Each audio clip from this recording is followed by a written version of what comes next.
In 1993, 12 children were dropped off for a birthday party at a historic mansion-turned-campground in southern Illinois. The parents were told the party would be over by 5 p.m. By 5:15, the building was empty. No footprints, no noise, no trace. 32 years later, her little brother, now a trauma therapist, returns to the same decaying mansion. What he finds beneath the old stage rewrites everything.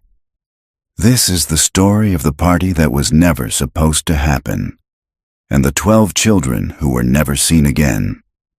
Before we begin, don't forget to subscribe for more cinematic true crime stories, based on unsolved disappearances, long-buried secrets, and cases that still haunt entire towns. The wind curled through the trees like it knew something. The old Braxton estate had been quiet for decades, its sagging balconies and shuttered windows long forgotten by the families who once held tea on its sun-drenched porches. But in July of 1993, it came back to life for a single afternoon. A child's birthday party hosted in the grand ballroom of the West Wing, now retrofitted as a private campground lodge. 12 children arrived, all aged between 9 and 11. All from neighboring towns, all holding handmade paper invitations stamped with a glittery pink number 10. The birthday girl's name was Claire Weldon. It was her 10th birthday. Her mother had gone all out. Party hats, sheet cake, pin the tail on the unicorn, even a scavenger hunt mapped through the upper floors. The parents dropped their kids off at noon. Pickup was 5 sharp. Claire's mother waved off concerns about the mansion's condition. It had been refurbished by the campground owners just months earlier. At 4:45 p.m., Claire's mother took a phone call outside. When she returned to the ballroom at 5:02, the room was empty. No children, no sounds, only a cake with 12 untouched slices. And the words, "Happy Birthday." Claire half swiped off the frosting. One by one, the other parents pulled into the gravel lot. One by one, they walked inside, and one by one, they began to scream. When police arrived, they searched the entire building: attic, basement, ballroom, side halls, secret staircases. There were no signs of struggle, no broken windows, no blood. The front door had been locked from the inside. The Braxton estate was shut down permanently 2 weeks later. The Weldon family never recovered. Claire's father left. Her mother vanished a year later. Suicide, though her body was never found. But Claire's little brother, Evan Weldon, who was only 5 at the time and too young to attend, grew up with one goal: to understand what happened inside that house. 32 years later, in the fall of 2024, he returned to the ruins of the Braxton estate with blueprints, a flashlight, and a professional license in trauma counseling. What he found beneath the old ballroom stage, sealed beneath concrete and left off every public diagram, would not only reveal the truth, it would expose something much darker than anyone had ever imagined. July 10th, 2024. Location: Braxton Estate, Southern Illinois. The gate had been left open. Not that there was much of a gate left, just a rusted iron arch half swallowed by vines, its middle plaque barely legible in the summer light.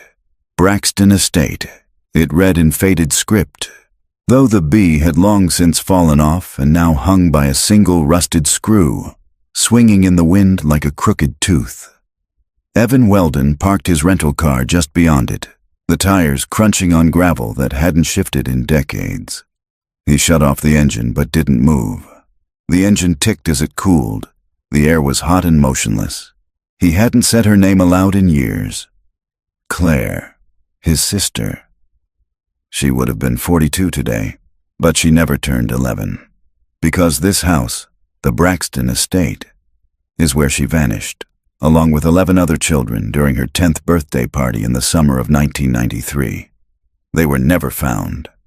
No bodies. No witnesses, not even a scream. Only one thing was recovered weeks later: A single birthday balloon, found deflated and tangled in the branches of a cottonwood tree 3 miles from the estate. And now Evan was back, 31 years later, 5 years sober. Still a therapist, still broken, still asking the same question that had gutted his childhood. What happened in that house?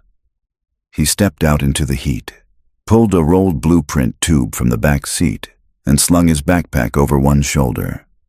Inside it, a floodlight, crowbar, gloves, first aid kit, portable GoPro rig, and the one thing that had brought him back here, a copy of the original architectural plans for the estate.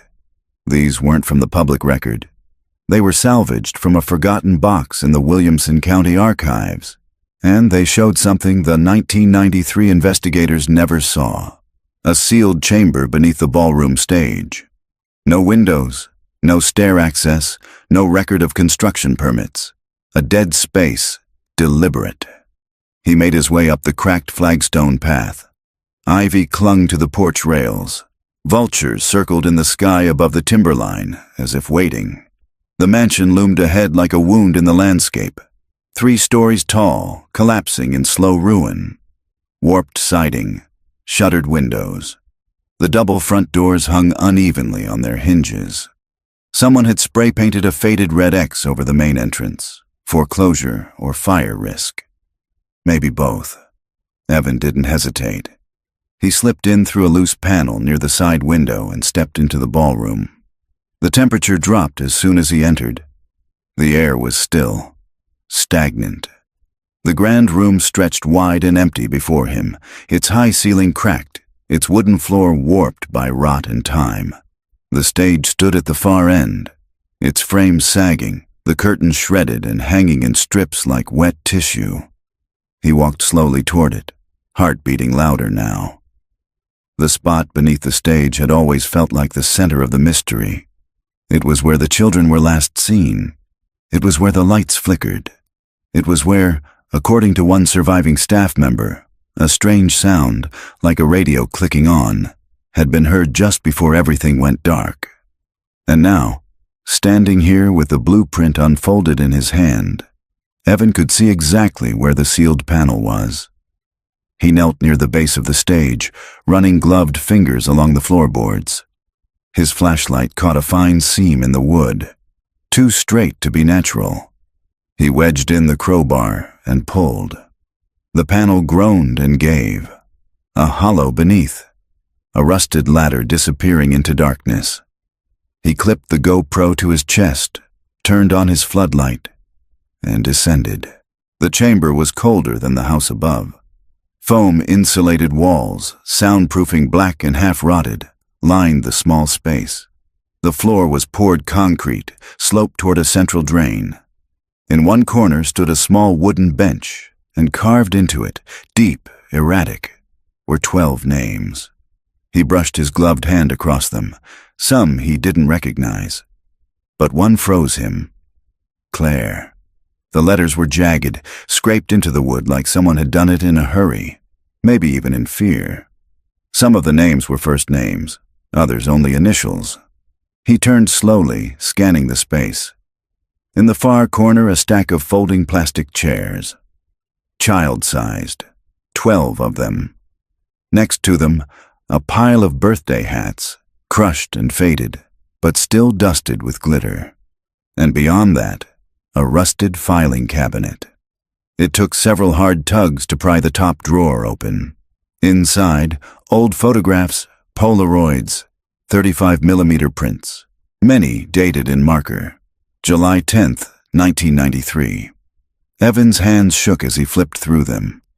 Kids lined up against the soundproofed wall, some smiling, others blindfolded, a few holding up numbered signs. One photo was labeled simply, 10 were invited. Another showed a circle of chairs on the ballroom stage above, 12 total. One was empty. On the back of that photo, someone had written, 12 came. Only one walked out. Numbers matter. His flashlight flickered for just a second, and then, quietly behind him, he heard it. A whisper, childlike. Close. He spun, flooding the chamber with light. Nothing. Then it came again. A soft, measured breath. 3 syllables. A voice not quite real. You weren't supposed to come back. July 10th, 2024. Location, sub-chamber, beneath Braxton Estate Ballroom. Evan didn't breathe for a full 10 seconds. The whisper had been too clear, too close, to be anything imagined. It wasn't memory. It wasn't trauma. He'd counseled enough survivors to know how the mind plays tricks when it's overwhelmed. But this was something else. This had presence. He turned in a slow circle, his floodlight tracing across the foam-padded walls and the row of child-sized chairs. Nothing moved, but something lingered. There was a stain on the 3rd rung of the ladder he hadn't noticed on the way down. Dark, fresh, and unmistakable. Blood. Small. A smear. Not a drop. He snapped a photo with his phone, then crouched to study the floor again. A shallow drain sat at the room's center, partially clogged with dust and hair.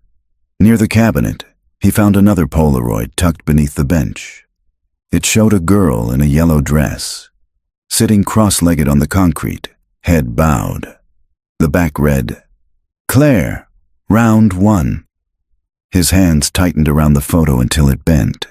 He needed to get out, document the evidence, call someone, not the press, not yet, but someone who could force this case open again, a cold case investigator, a forensic archivist, anyone who'd believe this was more than just nostalgia or a grieving brother's obsession. He climbed back up the ladder slowly, heart thudding harder with each rung. He didn't know what was worse, the silence, or the feeling that it wasn't alone down there. The ballroom hadn't changed in the hour he'd been below. Same broken light filtering through the stained windows. Same sickly dust in the air. But the atmosphere had shifted. It felt darker, even in daylight. The curtain above the stage rustled softly, though there was no breeze. Evan stepped away from the trapdoor, turned back toward the front of the house, and froze. There was something new on the wall. A corkboard, warped, partially rotted. It hadn't registered before. He walked closer. A single tack still held a fragment of construction paper. "Happy 10th birthday, Claire." There was a faint fingerprint in the corner. Not dust, not soot, ash. Below the sign, on the warped baseboard, someone had scratched a symbol into the wood. A circle. 12 tiny lines, like a clock with no hands, or a game board. He backed away, unsettled by how deliberate it felt. Someone had designed this space. Someone had built it to contain children, and that someone hadn't just been hiding them, they'd been watching. He returned to the motel just after sundown. The box he found beneath the floorboards, heavy-duty plastic, industrial sealed, sat on the nightstand beside a Gideon Bible and a flickering lamp. He had wiped it clean before putting it in the car. Labeled faintly across the lid, beneath a layer of dust, were the initials. CW. Inside the box were 3 things. A high-8 camcorder cassette, labeled Claire Final. A stuffed rabbit, missing its left eye. A folded letter, sealed in a Ziploc bag. He opened the letter first. The handwriting was unmistakably Claire's, childlike but legible. Evan had seen the same curved letters in her old notebooks years ago. At the bottom was the date, July 9th, 1993. "Hide it if I'm not back. Burn it if he finds it. Don't tell him I told." He read the letter once, then again. "I didn't invite all of them. 2 boys came I didn't know. They said they were friends of Sam. They laughed too loud. One had yellow teeth. They brought the box down, said it was a game, said we'd play the numbers, chairs in a circle, 12. I think I was supposed to pick, but I didn't. So he did. He said, only one gets out, the one who doesn't scream." Then he turned off the lights. Evan sat perfectly still. The room felt like it had lost all its oxygen. His sister hadn't vanished. She'd been trapped in a game, and someone had been running it.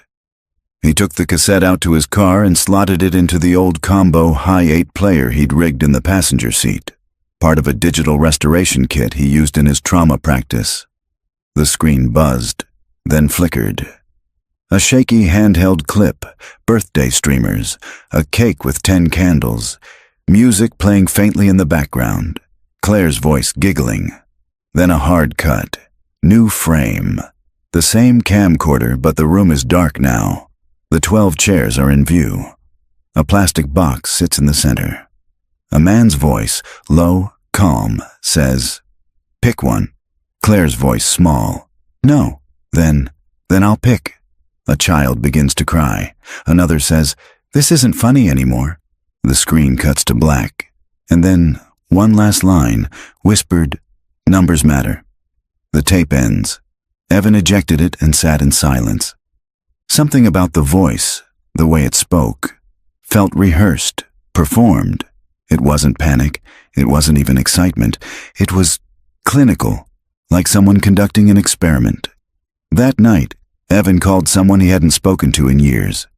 Detective Ana Morales, retired from Illinois State Police, now working cold cases part-time. She answered on the second ring. "Morales," she said. Evan didn't waste time. "I found the room," he said. "It's real, and I think someone else was down there after they closed the house." Pause. "Where?" "The Braxton estate, the ballroom, under the stage." She went quiet. Then, "You still have the tape?" "Yes." "Don't share it. Not yet. I'll be there by morning." July 11th, 2024. Location: Illinois State Police Cold Case Division, Springfield. Detective Ana Morales didn't blink as the footage ended. She sat perfectly still in the cramped conference room, lit only by the soft blue glow of the portable screen on the table. The faint hum of an old HVAC unit was the only sound. Evan sat across from her, watching her face instead of the video. The tape had ended the same way both times. A girl screams. A plastic chair scrapes across concrete. Then, "Numbers matter?" And silence. When Morales finally spoke, her voice was flat. "Where's the original camcorder?" "Gone. Just the tape was left, sealed in the box." Evan gestured toward the table. "There was a note in Claire's handwriting and a stuffed rabbit I remember from her room. I can get the DNA swabbed if you need it." "I will," she said. "But I already believe you." That surprised him. She leaned forward. "Because you're not the first person who's brought me something from that house?" Evan straightened. "What do you mean?" 3 years ago," she said, "a contractor renovating a farmhouse in Benton found a rotted mattress and a child's drawing behind the drywall. The handwriting matched one of the Braxton kids, but it was brushed off, classified as a coincidence. No prints, no chain of custody. The case stayed closed. She tapped the photo of the circle of chairs. "But what you found, the sealed space, the tape, the name scratched into the bench, that's not a ghost story. That's evidence." She stood and paced once around the room.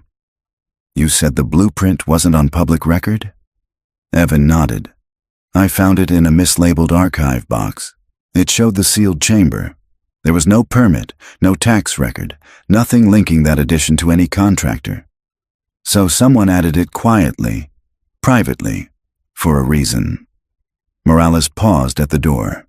"I need to make a call to the regional field office. You should come with me." "Where?" She looked him dead in the eye. "Back to Braxton. By mid-afternoon, the estate had been cordoned off. State police had secured the perimeter. Crime scene tape curled in the wind, anchored to rusted porch beams. Evan waited near the gate while Morales and a younger field tech named Detective Ian Becker surveyed the ballroom. They had strict orders not to disturb anything below. Evan leaned on the hood of Morales's cruiser, watching as clouds rolled low over the trees. A memory had started to gnaw at him, something from the weeks after Claire disappeared, something he hadn't thought about in years. It wasn't the search parties or the vigils. It was the gift bag. His mother had returned from the estate with a single plastic bag. It had been handed to her by one of the deputies. Recovered items, they said. Evan remembered digging through it later. It had some cheap party favors, a paper crown, and a folded-up paper invitation. He remembered the design. 12 balloons. 11 were black. 1 was red. He remembered asking Claire about it before the party. She told him, "The red one's me. The others are the numbers." That had made no sense at the time, but now it made his skin crawl. Inside the chamber, Becker knelt beside the bench. 12 names, he said to Morales. Some fresh, some old, all scratched in. One of them says 7. Just that. In all caps, Morales crouched beside him. Read them off. He did. Claire, Sam, Ezra, Paolo, Liz, MS Tara 7, Key, Jill, CW. She pointed at CW, Claire Weldon? Becker shook his head. That one's older. Carved differently. These others were gouged in. That one looks burned, like someone branded it. Morales stood and examined the ceiling. A vent shaft, no fan, ran up behind the foam, possibly a sound duct, possibly something else. What the hell was this room used for? Becker looked at her. Some kind of conditioning? Morales didn't answer. Her phone buzzed. She stepped away and answered. Morales. A pause, then her brow furrowed. Evan watched her from the top of the ladder as she went stiff. When she came back, her face had changed. That was the Benton Sheriff's Office. A local salvage crew started clearing out an abandoned warehouse west of here. It's owned by a defunct shipping company, same one that used to manage the delivery contracts for Braxton's estate during the early 90s. Becker straightened. And they found a box. Another pause, with one of the children's names burned into it. They left the estate just before dusk. Evan rode with Morales in silence. The cruiser cut through country roads that felt like old film reels.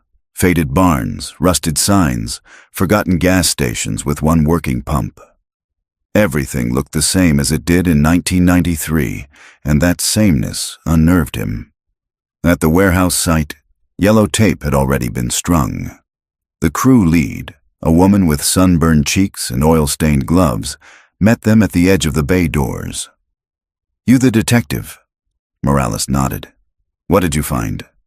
The woman pointed to a tarp. It was chained shut. Took us 40 minutes just to open it. Inside, boxes, labeled. Some by year, others just with numbers. We opened the smallest one. She pulled back the tarp. Inside sat a child's suitcase. Pink, weather-worn, a name tag still barely visible on the zipper. Liz C. Morales stared. Evan turned away, suddenly dizzy. Anything else? Morales asked quietly. The woman hesitated. There was something taped to the lid. It fell off when we moved it. She handed Morales a piece of yellowed tape with a torn edge of paper still attached. On it, written in red marker, Round 2. July 12th, 2024. Location: Illinois State Police Evidence Lab, Springfield. The suitcase from the warehouse was laid open under high-definition lighting. Every inch of it was being cataloged, measured, photographed, swabbed. Morales stood behind the glass divider with Evan, watching the forensics techs work in gloved silence. Inside the pink vinyl suitcase, a folded red sweater, a white sock with faded cartoon stars, a friendship bracelet made of multicolored beads, and something that didn't belong in a child's bag. A laminated index card. One word printed on it in block letters. Eliminated. Morales murmured under her breath. This wasn't just storage. Evan leaned closer to the glass. It was inventory. One of the techs flagged something in the inner lining. They peeled back a stitched flap, revealing a metal clasp embedded in the suitcase frame. A rusted latch. Inside it, a tiny strip of undeveloped photographic film. Morales looked at Evan. Can your lab digitize that? He nodded. If it hasn't degraded too far. I want it scanned. She turned to the lead tech. And run every fiber in that case. I want soil samples, pollen traces. If that thing's been underground or near a specific environment, we'll know. The tech nodded. Already in progress. Morales turned back to Evan. You said something about the party invitation, the one with the red balloon? I remember it, he said. Not in full, but clearly. 11 black balloons, 1 red. Claire told me the red one was her. The others were the numbers. The numbers, Morales repeated it softly. Like it was a system? Or a ritual. They didn't say anything for a long moment. Then she stepped out into the hallway with him. You told me once, she said, that Claire was always afraid of the basement. Evan nodded slowly. She said there was a man down there, he said. Tall, pale, always waiting. My parents chalked it up to nightmares. And she still wanted the party at Braxton? No, Evan said quietly. She didn't. That night, Evan couldn't sleep. The motel room was too quiet. The light from the highway signs flickered through the curtain like Morse code. His phone buzzed once around midnight. A single text. Unknown number. No name. You're too close. Stop before round 3 begins. He stared at it for a long time. Then he got up, booted his laptop, and began reviewing the digitized documents from the Braxton Family Trust, deeds, contractor logs, archived donations.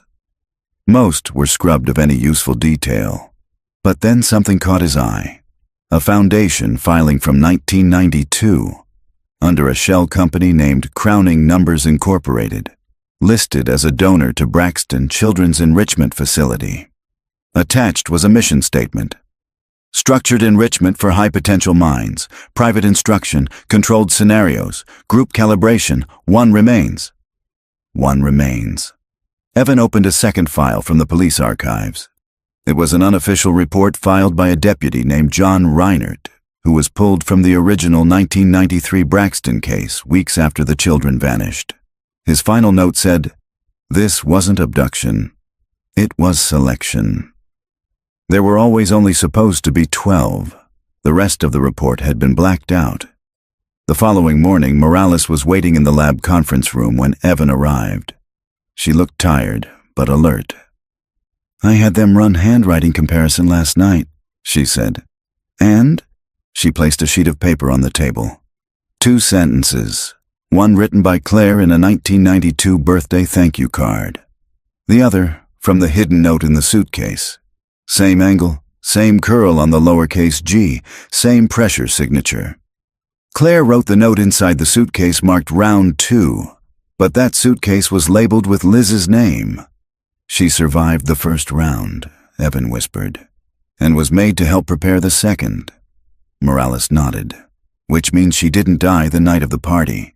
She flipped the page, and neither did the others. Later that afternoon, they drove 2 hours south to the old campground property where the Braxton Estates event overflow was once hosted. The field was abandoned now. Waist-high grass, a collapsed cabin, a caved-in amphitheater stage. Morales stood at the edge of the overgrown trail and motioned Evan forward. This is where the last known trace was found, she said. A balloon, tangled in the trees. 3 miles from the mansion, it was dismissed as wind drift. But what if it was something else? They walked deeper into the trees. At the center of a clearing stood an old stone circle, once a fire pit. Evan knelt and brushed away the leaves. A series of small square tiles were embedded in the stone ring, worn by time and moss. One tile still bore a faint number, 11. Another tile, opposite it, had been replaced. It bore a single letter, scratched in with a blade. C. Morales stood beside him. Claire made it out here, she said. Maybe others did too. Evan looked at her, heart sinking. Then where are they? July 13th, 2024. Location, Benton Salvage Facility, Illinois. The air smelled like rust and mildew. Rows of wooden pallets lined the interior of the old shipping warehouse. Stacks of plastic containers, broken crates, mold-darkened cardboard boxes. But one area had been taped off entirely. A corner walled with industrial shelving where 3 identical child-sized trunks had been found. Morales flashed her badge and ducked beneath the tape. Evan followed close behind. Each trunk was numbered. Trunk 03, KY Trunk 07, SAM Trunk 09, unknown. All 3 had matching clasps, recessed handles, and child-safe locks. All 3 were lined with soft foam and equipped with strange fixtures, hooks, rubber restraints, plastic rings embedded in the walls. Trunk 03 contained a child's shoe. Trunk 07 had a broken Viewmaster toy, still loaded with a cartoon reel. Trunk 9 held only one item, a red birthday hat, folded flat and stained with something dark. Morales didn't speak. She didn't need to. The children hadn't simply been hidden. They'd been processed. In the trunk labeled KY, a false panel was discovered beneath the foam lining. Evan crouched with one of the techs as they gently lifted it, exposing a thin compartment behind the base. Inside, a wax envelope. Morales opened it carefully and removed a torn slip of yellow cardstock, a game scorecard. 12 names were printed in childlike scrawl down one side. Next to each, a number of vertical slashes. Some 4, some 5, some none. Claire's name had no marks. Next to Sam, 4 vertical lines were crossed through with a red X, and next to, a small drawing of an eye. Evan whispered, "They were keeping score." Morales frowned. "Of what?" A tech leaned in. "It's like tallies from rounds, like tracking behavior, reactions." "Reactions to what?" Evan asked. Another pause. Then the tech said what no one else wanted to. "Fear." Later that evening, Morales called in a favor from a retired profiler she trusted, Dr. Helen Argento, formerly with the FBI's Behavioral Science Unit. They met her at a secure analysis lab in Springfield. The images of the trunks, the symbols, the scratched tally marks, and the tape recordings had all been transferred for review. Dr. Argento's eyes were sharp and expressionless. She flipped through the materials like she'd done it 1,000 times before. "This wasn't abduction," she said finally. "This was a trial." Evan leaned forward. "A trial? Structured trauma exposure. See this?" She tapped a freeze frame of the tape showing the circle of chairs. They were seated facing inward. That's classic controlled confrontation. Someone was monitoring their responses. Who screamed first, who froze, who followed instructions. "You mean it was a test?" Morales asked. Argento nodded. "Multiple rounds. Not all children made it through. Some were marked as eliminated. Others were recorded, categorized, possibly moved." "Moved where?" Evan asked. Dr. Argento hesitated. Then, if this was run like a closed behavioral study, the survivors may have been reassigned. Evan's heart twisted. Claire, Liz, the others, they could be alive? Argento didn't answer. She just turned the page. Later, alone in the motel again, Evan couldn't sleep. He kept picturing that drawing. 12 chairs, one empty. The red balloon. The circle of stones with the etched letters C. Something inside him had started to turn. Some gut-deep knowing that he hadn't been ready to admit before. Claire hadn't been taken. She hadn't been eliminated. She had been chosen. And whatever round 3 was, it hadn't happened yet. His phone buzzed again. A message. Same unknown number as before. "She made it through, but you won't." Attached was a file, a JPEG. Evan opened it. It was a Polaroid. Claire, older now, maybe early 20s, blank stare, hair pulled back, dressed in plain clothes, standing in front of a numbered door. Room 104. The caption, handwritten beneath, promoted. Observation wing. Evan gripped the phone until his knuckles went white. Someone had kept her alive, but not as a victim, as something else. July 14th, 2024. Location, Motel Riverview, room 103. Illinois. Evan barely blinked for an hour. The Polaroid was real. He'd scanned it under UV light, checked it against facial recognition archives from Claire's childhood photos. The software gave it an 87% match, allowing for age, facial maturation, and lighting. His sister was alive, but something was wrong in her eyes. Not pain, not terror, something worse. Detachment. At 3:12 a.m., he finally called Morales. She answered on the first ring. "I just got the photo," he said. "Claire's alive, and someone sent it to me like a warning." He emailed it to her mid-call. She opened it in silence. Then, "That's not a warning. That's a power play." Evan sat on the edge of the bed, the air conditioner humming like static. "Room 104, he said. "Think it's part of a facility." Morales' voice was steady. "Could be anywhere, but there are clues. Look behind her. There's a logo on the door plate, barely visible. I'll send it to our enhancement team." And the handwriting? Already flagged. Matches the earlier eliminated card from the suitcase. Evan closed his eyes. "What if this is round 3? He whispered. By late morning, the lab team confirmed it. The symbol behind Claire in the photo, a vertical key through a circle, belonged to a now-defunct behavioral health facility once known as Crowning Promise, operated under the same umbrella as Crowning Numbers, Inc.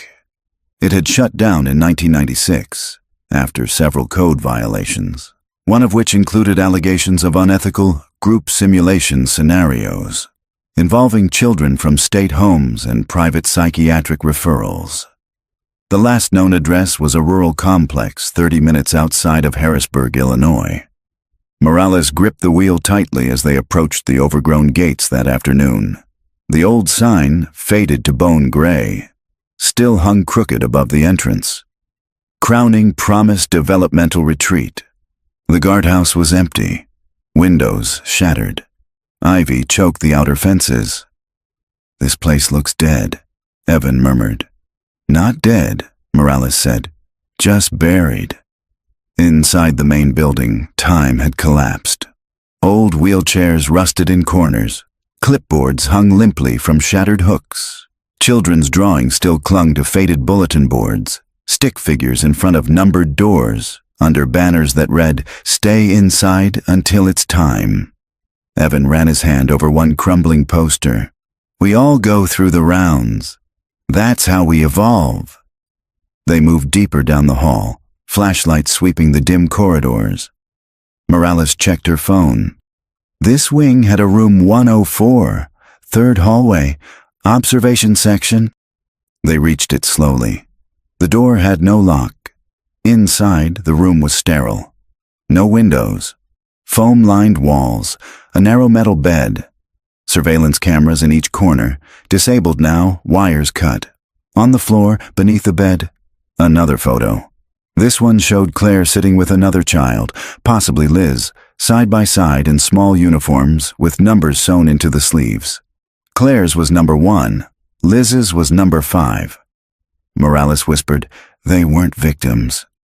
Evan finished the sentence. "They were subjects."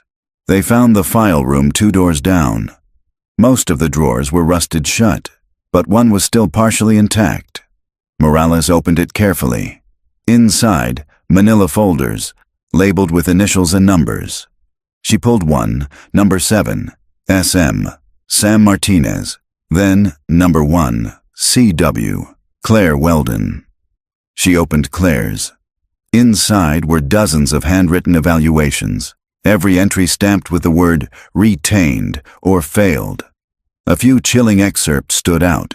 Subject continues to show elevated compliance under duress. Fear suppression levels ideal. Recommendation, round 3 advancement. Subject displays increasing tendency to observe others during stress simulations. Emerging potential as moderator role. Subject 01 has stopped crying entirely. 3 weeks without emotional regression. At the bottom of the last page, transfer to control. Wing approved date August 2nd, 1993. Authorized by D. Wren. Evan stared at the name. "I've seen this signature before." Morales looked up. "Where?" He pulled out the folded letter Claire had hidden in the trapdoor box.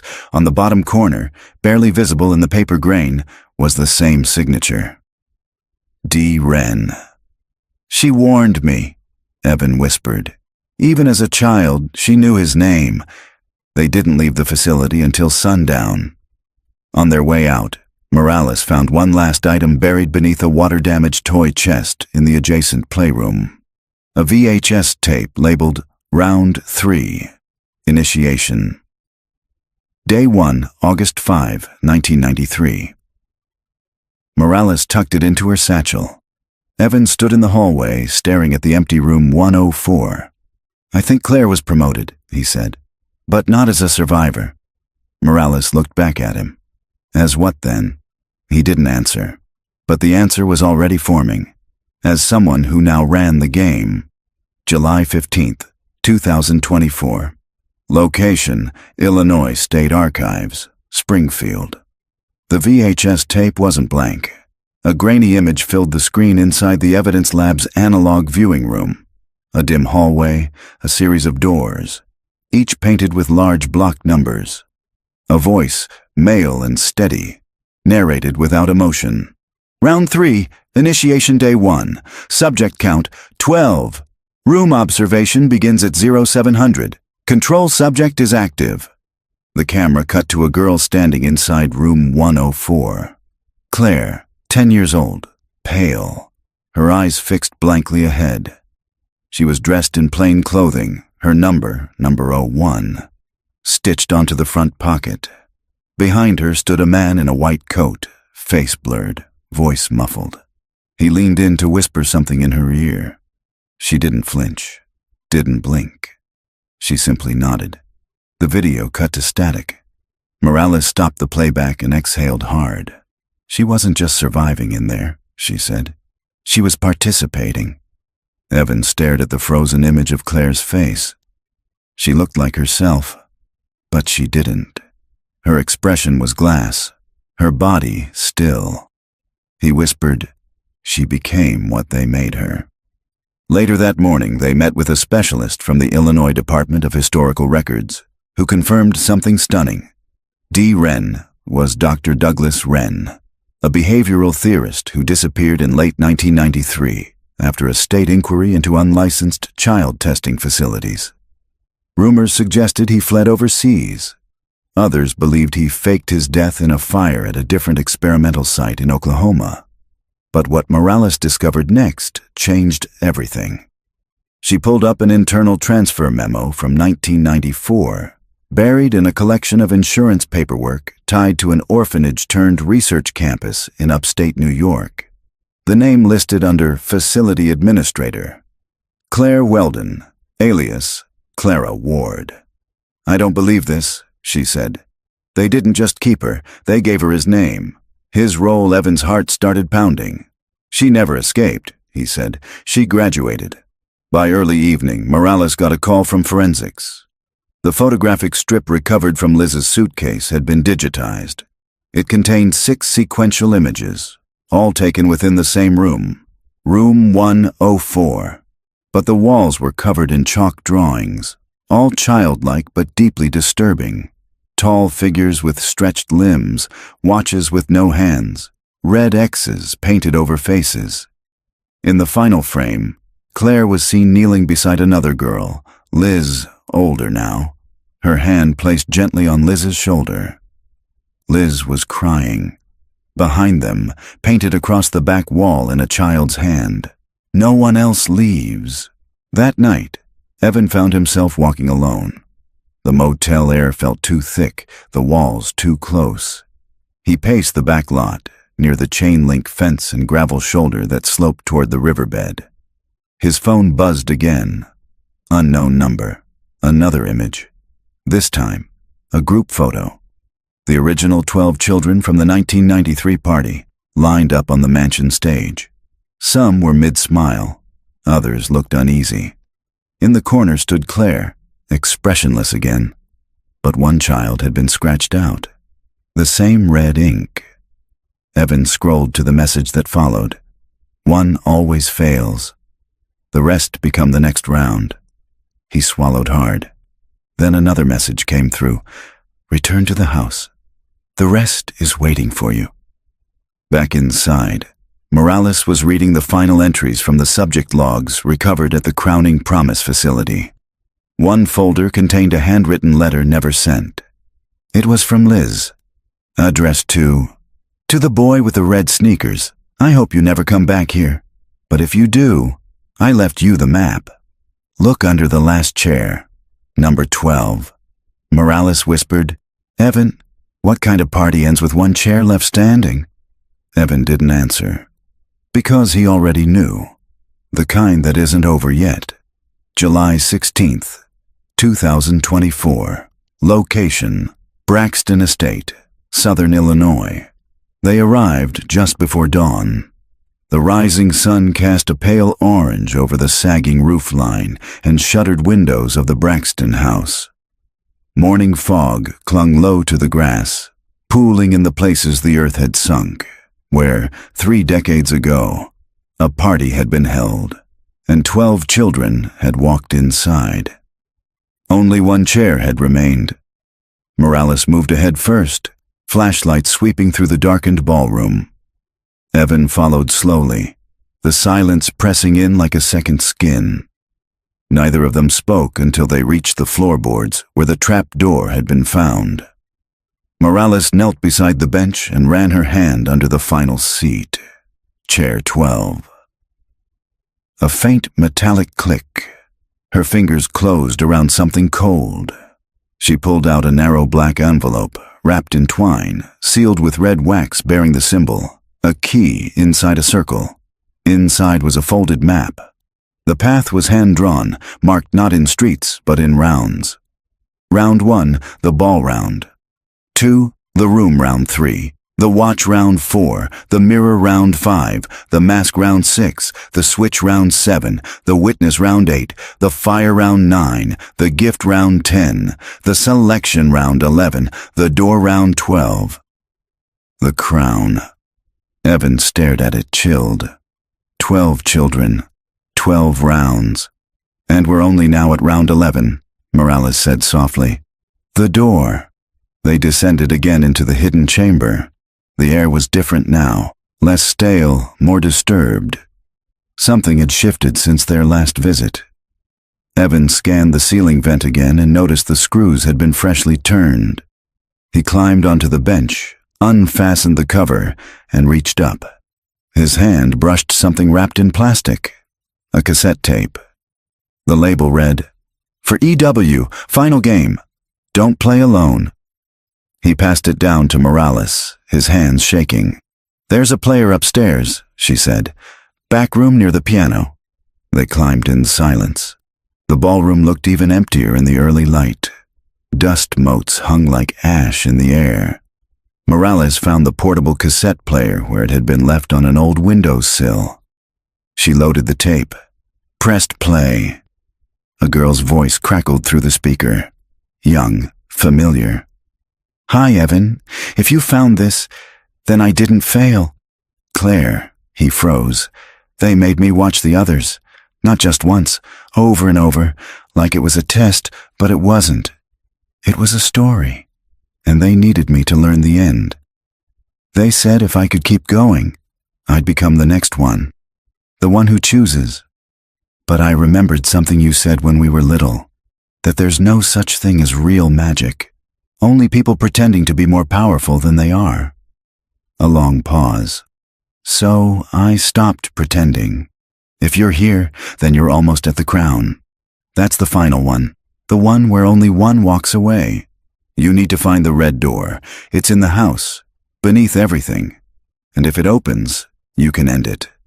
But don't bring anyone else. They always take the witness." Click.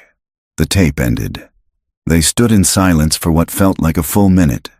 Then Morales said, "She never left this place." "She became this place," Evan replied. They returned to the basement. Behind the far wall, near the crumbling concrete, they found it. A patch of paneling with warped edges. different from the rest. Morales struck it with a crowbar. It buckled. Behind it, a red door, small and windowless, with a circular keyhole the size of a coin. No handle. Only a sentence carved into the wood. Whoever wears the crown decides the end. Evan turned to Morales. You still have the key symbol. She held up the wax seal from the envelope. They matched.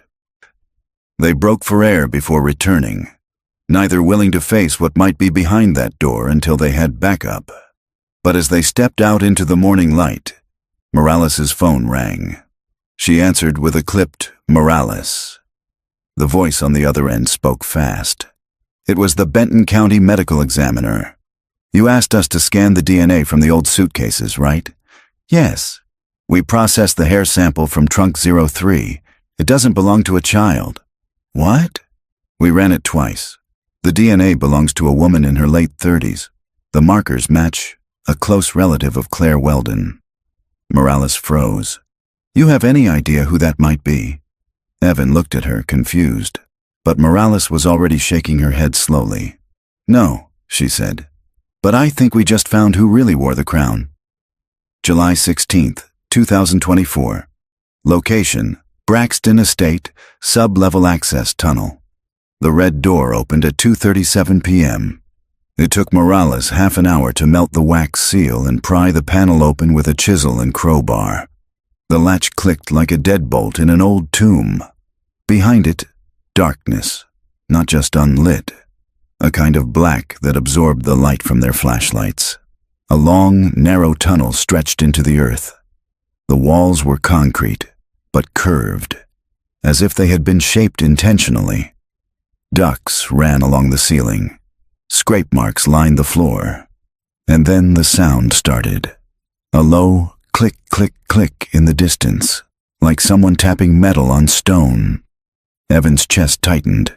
He followed behind Morales, his breath sharp and fast as the path angled downward, deeper into what felt like another structure entirely. After 100 yards, the tunnel opened into a massive circular chamber. At its center, 12 chairs in a perfect ring, all empty. On the far wall, a viewing window, shattered. Behind it, another room. Inside it, cabinets, tape decks, filing cabinets, and in the far corner, a mannequin, dressed like a little girl in a party dress. The number 1 was stitched into its chest. Morales whispered, "This was the crown room." The chairs weren't identical. Each one bore a brass plate with an etched name, some faded, some clear. Claire Liz Sam Kai Margot, Tyler Joy Ash Robin Mira, blank. Morales touched the last one. The nameplate had been scratched out entirely. Underneath, carved into the wood in jagged strokes. The next. Evan turned slowly, the air around him cold. What was the point of this? Morales didn't look at him. They made her choose, she said. 12 children, 1 crown. The game ends when one child is willing to become the architect. A sound echoed from the far tunnel. Footsteps. They weren't alone. They moved back into the observation room and began collecting everything that could fit in Morales's evidence bag. Most of the files were too rotted to read, but one was sealed in plastic. Evan ripped it open. It was a psychological report, dated August 12, 1993. Subject 01 has completed 12 scenario simulations, each successful. No behavioral collapse. Repeated exposure has produced absolute obedience. In final session, Subject 01 was given authority to select from the remaining peers. Her decision was unprompted, cold, and final. The control group terminated on schedule. Recommendation: Subject 01 designated as next facilitator. Psychological rewrite to begin August 20th. Evan felt sick. She wasn't the victim, he whispered. She was the final test. Suddenly the lights flickered. Somehow, against all logic, power surged to one corner of the crown room. A red light blinked above a panel labeled Simulation Mode. Stand by. A new voice crackled through a wall speaker, feminine, older, measured. If you're hearing this, then the house has been reopened, and the crown is unclaimed. Morales stepped back. What the hell is this? The voice continued. Rounds are not about punishment. They are about endurance.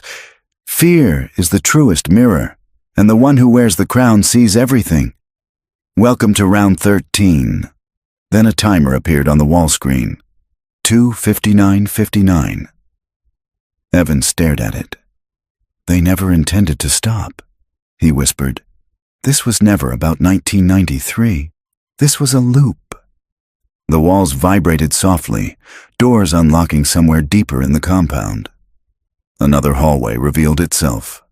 Morales drew her sidearm. You coming? She said. Evan didn't hesitate. They followed the tunnel into what appeared to be a dormitory. 15 rooms, all numbered. Room 13 was missing its door. Inside, rows of drawings tacked to the walls. Childlike again, but with eyes blacked out, hands held to mouths, mouths erased. One drawing showed a figure in a red crown. Another showed Claire, recognizably older, sitting in a room surrounded by cameras. Her mouth was open. A speech bubble had been drawn. I picked you.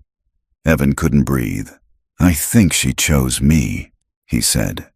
Morales didn't answer, because she just found something at the foot of the bed. A pair of red sneakers. Evan knelt down. They were his. July 16th, 2024, location, Braxton Estate, sub-level dormitory. The sneakers were dusty, but unmistakably his. Red canvas with frayed laces and one melted eyelet.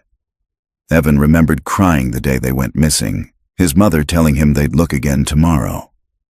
But they never found them. He was 5 years old when he wore them.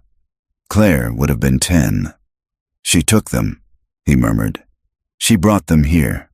Morales knelt beside him. Or someone else did. Someone who knew you'd come back. He looked at her, eyes dark. They've been planning this for 30 years. The timer on the wall screen continued its quiet countdown. 01:47:12. Morales swept the dorm with her flashlight. The rooms were stripped bare except for drawings, uniforms, and one more item that made her stomach tighten. A mirror, fractured, bolted above a sink in room 07, scratched into the glass. The ones who watched became the ones who decided. She stared at her reflection, split by the crack, her badge glinting over her heart. She turned away before the image twisted again. Let's finish this, she said. At the end of the hallway, behind a fire door with a bent handle, they found the final chamber. Circular, empty, silent, except for the pedestal in the center.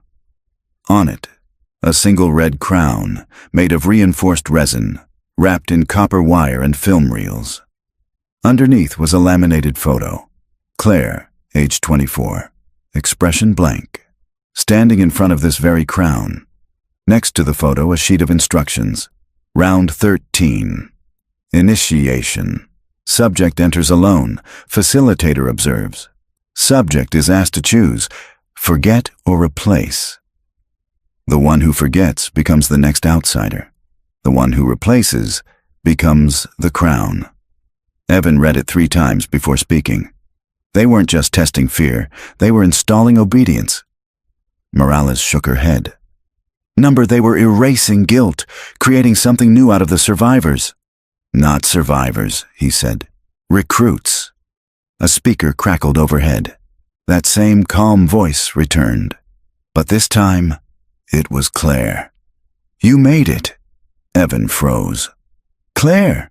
I watched you in the house. I knew you'd find the door. I knew you'd still be curious. He moved toward the center of the room. Morales just behind. I didn't leave because I couldn't. I left because someone had to stay behind. That's how the rounds work. One stays, the others forget. Evan clenched his fists. You chose this? I just stopped fighting it. You will too. Morales raised her voice. Where are you, Claire? No response. The lights dimmed. The chamber lights flickered once. Then the walls began to rotate, revealing hidden screens. On each one, footage from 1993. The party, the children, one by one, each round unfolding like a ritual. Round 1, the ball. Children blindfolded, reaching into black boxes. Round 2, the room, silent stare contests, faces trembling. Round 5, the mask, children made to wear unsettling animal heads. Round 8, the fire, matches, candles, a trust exercise gone wrong. Round 10, the selection, Claire alone, asked to name one child. She says, Morsam. The screen cuts to black. Evan stares blankly. She sacrificed them. Morales swallowed. Or she thought she had to. The pedestal pulsed red. Beneath it, a drawer opened with a hiss. Inside, a sealed envelope, addressed in handwriting identical to Claire's childhood journal. To Evan, before you decide. He opened it with shaking hands. Inside was a photo, a candid shot. Claire at the birthday party, mid-laugh, cake on her cheek. The other kids behind her, unposed, messy, human. On the back, only 6 words. I wanted to save them all. Evan sat down. The crown blinked red once, then waited. July 16th, 2024. Location: the Crown Room, Sublevel, Braxton Estate. The red crown pulsed in silence. Evan stared at it, unmoving. The final note from Claire crumpled in his palm. He could still hear her voice in his head, not the one from the recordings, but the one from their childhood. Braver, warmer. The one that had whispered, "Just follow me. I won't let anything bad happen." Morales stood behind him, watching carefully. We don't know what happens if you touch it. Evan spoke quietly. That's the point. A hatch slid open in the wall. Another screen lit up. A new feed. Live. Claire. Older now. Mid-30s. Hair shorter, streaks of gray at the temples. She stood in a dim observation room somewhere else in the facility, behind reinforced glass. She looked straight at the camera. This isn't about punishment, Evan. It's about what you're willing to carry. He stepped toward the screen. Then why bring me here? He asked. Claire blinked slowly. Because I carried it too long. You were the only one who ever saw me without the numbers. I needed you to see what I became. Evan's voice cracked. I was a kid. I didn't understand. You do now. Morales's radio crackled. Dispatch trying to reach her. She silenced it. We need to shut this place down, she said. This isn't a therapy program. It's indoctrination. It's ritualized control. Evan shook his head. No, it's worse. He pointed to the wall where all the names had been. They're not controlling children. They're training replacements. Each cycle ends with one who forgets, one who replaces. And every few decades, the game restarts. His voice dropped to a whisper. And they send invitations. Claire's voice returned through the speaker. The choice is the test. You can walk away now, or you can put it on and remember everything. But if you walk, you won't remember me. Not the real me. Just what they left behind. Evan's eyes welled up. You think that's mercy? I think it's the only way to end it. He turned to Morales. I can't let this happen again. She stepped forward. Then we shut it down together. No more rounds. No more crown. But Claire's voice interrupted. You don't destroy the crown. You inherit it. The pedestal clicked again. The timer on the wall dropped to 001019. Morales backed away. We need to evacuate. Now. But Evan stayed rooted. He took the envelope from Claire again. Read the final line once more. I wanted to save them all. He remembered her carrying his sleeping bag that night, guiding him up the stairs, sneaking him one extra cupcake. She wasn't trying to be in charge. She was trying to keep them safe. He looked at the crown.